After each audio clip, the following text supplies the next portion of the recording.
Yossi, it's your moderation. We go to the next topic. Good. Our superstar Jimmy is on. Yeah, so I would like to introduce to you a very well-known, he was internet figure, but now he's a worldwide figure, a good friend of DLD, joined us for a number of times in a number of places. The man who really availed knowledge to anybody who has cellular phone or computer. Hundreds of millions of people are using his property every month, and he gave it as a gift to civilization. This sounds very, very, very high, but he really did it. Our good friend, the one and only Jimmy Wales, the creation, the founder, and the spirit behind Wikipedia. There is not a single day that I'm missing this site. Jimmy, the floor is yours. Very good, thank you. Very good to see you, Yossi, and to be at DLD. It's a wonderful thing. I mean, listening to Steffi talk about all the people who were here yesterday, it's really a who's who of my friends and people I've known for many years, and it's such a great community. So I'm going to start my presentation here. They asked me to talk a little bit about what the world needs now. And I really just wanted to talk about, you know, the transformation we've seen in the last year or two, well, the last year really, because of coronavirus and everyone's working from home and giving speeches from our attics, to reflect a little bit on what tech is good. And so what are some of the things that we've, you know, that I think are actually very, very good uses of technology is streaming video, Netflix, Amazon Prime, Wikipedia, obviously, I think is very good. Fandom, my other wiki project, Zoom, Teams, Meets, people meeting face to face, search engines. Okay, so these are some of the tech that I like. What tech is problematic? Well, there are a lot of things I could say about this, a lot of tech I could mention, but I'm just going to mention to the main ones. Facebook and Twitter, I think, have become very problematic in society. And there's some great things about Facebook and some great things about Twitter, but fundamentally, I think there's a real problem. And so for me, what's the underlying principle? The principle dividing these two kind of broad groups of tech, and there's a lot you could say about all of those things, is really, does it allow me to go deep? Or does it keep me at a superficial level? One of the things that we know about social media, many of the social media platforms, is that they are very addictive. They encourage very superficial behavior, superficial interactions.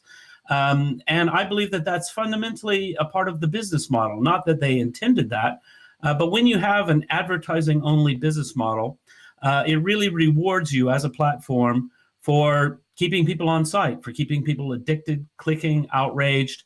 The more engagement you get, just measured by time on site, number of minutes, is a huge driver for revenue. And that means that the algorithms tend to optimize for things that I think aren't actually that healthy or that helpful. So let's go through that a little bit more. The good, streaming video, Netflix, Amazon Prime. I can dig deep into complex quality entertainment and documentaries. I mean, we really are in a golden age of television. There's so much fantastic work being created by incredible creative people, and it's streaming to everyone. And it's really an amazing thing. And I think that's a wonderful thing. Wikipedia, I mean, maybe a little bit biased. I know Wikipedia is supposed to be neutral, but I don't have to be neutral. It's the best thing on the internet. Very biased statement, but Wikipedia is absolutely fantastic. Fandom, this is my for-profit wiki site. All that great, deep video, TV, video games, culture of all kinds, incredibly deep dives written by a fantastic community. And it's not about keeping people outraged, keeping people clicking, keeping people scrolling. It's about, hey, here's some amazing people who are fans of something that you're probably a fan of, and they're digging deep and they're loving it, and they're exploring all the ideas behind it and sharing their things that they're passionate about with other people. Zoom, Teams, Meet. So this has obviously been a huge part of the year this past year. It's really flourished during lockdowns. But I'm just going to tell you a quick story about my family, and I suspect that this is a story that actually is about a lot of people's family. So I live here in the UK. The rest of my family, my brothers and sisters, they live all over the US.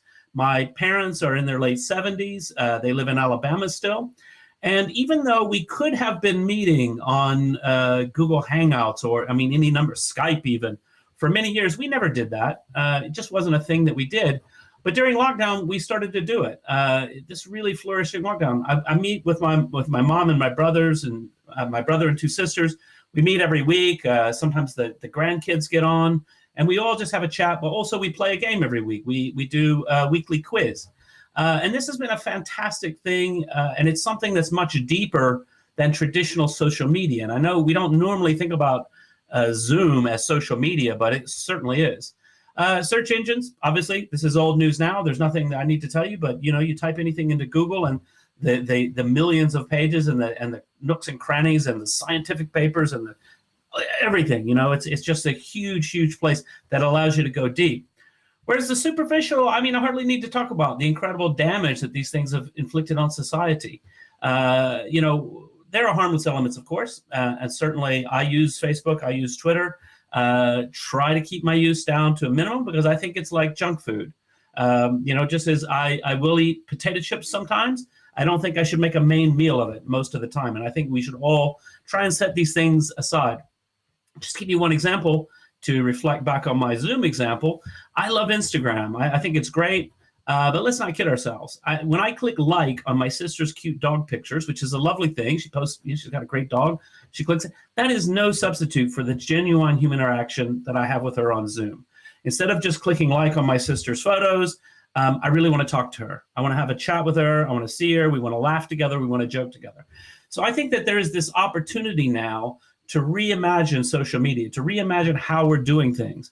So what do we do? Well, let's recognize that addictive technologies are like junk food for the mind. It's okay to have the occasional Coca-Cola, but cut back. It'll be healthier for you. You'll be happier. You'll have a clearer mind. You'll be able to think better, and you'll be able to function better in life with better emotional relationships with the people in your life. And if you can't cut back, I think it's like, certain things that we're addicted to, we can't even have one sip of it. People who are, full alcoholics tend to find it's better to just stop drinking alcohol altogether because it's very hard to cut back. So if you can't cut back on these things, just delete them, block yourself. Don't go on anymore. Just be done with it. And then also openly criticize in your family. If you've got a public platform of any kind, when you see these techniques, these algorithms being used to create outrage, to create engagement that is of this kind of mindless junk food form, let's talk about it. Let's be open about it. Let's say this is not okay. Sending me things because it's going to anger me is not a great thing for you to be doing to me. So what am I doing? In my own work, I'm trying to address some of these problems. So I've created WT.Social. It's a new kind of social network. It's really designed to be collaborative rather than sort of unitary posting. Launched with no ads and no paywall, which is a terrible business model, let me tell you, but that's how I've built my career so far, so I'm kind of enjoying it. It's still very much a work in progress. So we've been around for about a year. We've got about 500,000 users. We built a basic social network platform with the twist of collaborative editing, but we still got a lot of work to do. I'm exploring every day. We're working on new ideas. Please sign up. You just go there, sign up. Please pay. I'll tell you a little bit more about the business model in a second. But what are the new features? What are the things that, based on what I'm just saying, what do I think we need now? So we've got a couple of experiments that I'm trying. Two of them are launching very soon. You can sign up today. I'll give you the two URLs now. They're not open yet. It's a place where you can just enter your email address so I can email you when they're ready. So one is Quiz Night Beyond. This is an exploration of social gaming using video. So basically, my family, we've been doing these quizzes on Zoom. It's been great fun. And I'm like, actually, this should be a full app where I can joke around with my family, but we've got some quiz structure to play with. I've been testing it with friends and family. It's a lot of fun. I'm hoping that people will like it. And then Werewolf Night. I mean, I'm surprised Yossi didn't tease me. He always jokes that I basically set the productivity of the Israeli tech industry back by a couple of years when I introduced Werewolf to Kindernet in Israel. But if you're a geek, you've probably played Werewolf, or some people call it Mafia. Now you'll be able to do it online with video, so that's at werewolfnight.com. Both of these are not launched yet, but you can go and sign up and do this. And the learnings from these things are going to lead to the introduction of video salons, courses, classes from a community perspective on WT.Social itself. First, we're just exploring some fun ideas around video, but what we really want to do is to say, hey, look, actually there's some room to do social media in a way that isn't so superficial and just about clicking and commenting and liking and sharing, but it's actually about coming to a meeting and genuinely sharing and genuinely talking to other people. The goal, genuine social and human participation rather than addiction. So if you want to help me, go to WT.Social right now. You can sign up. If you can afford to pay and you want to support my experiments, then please do, but it's completely optional. It's a terrible business model, I know. You don't have to pay, but if you want to, that would be fantastic. So thank you very much.